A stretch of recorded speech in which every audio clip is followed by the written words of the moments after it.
Number 25. The polynomials f and g are defined as above. So which of the following polynomials is divisible by 2x plus 3? So one way of doing this is to just work out each of these four polynomials by doing, for example, f plus g, etc.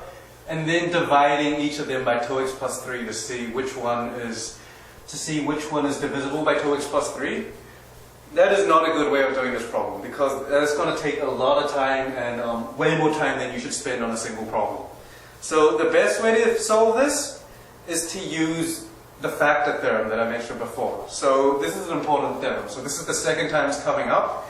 And it says that if you have a polynomial, say some polynomial q of x, and it has a factor,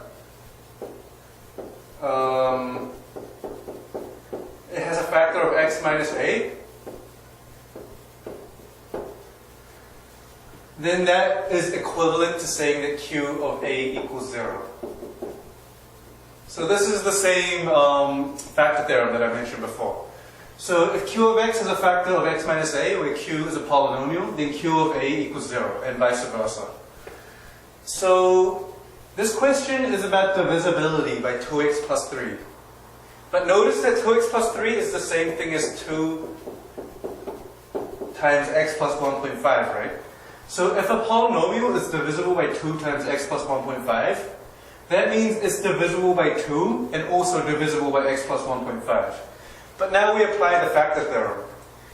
We notice that saying that, for example, q of x is divisible by x plus 1.5 is equivalent to saying that q of negative 1.5 equals 0, okay?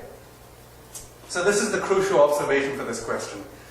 So now we just have to know, to show that, say, for example, h of x is divisible by 2x plus 3, we just have to show that h of negative 1.5 is 0.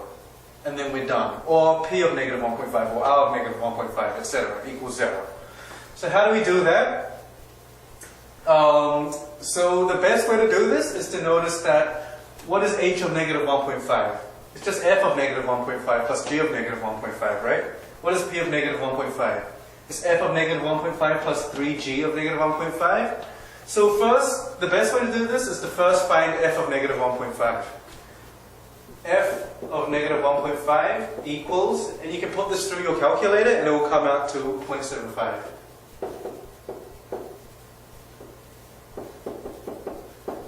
Similarly, find g of negative 1.5, put into the calculator, and you get negative 0.25.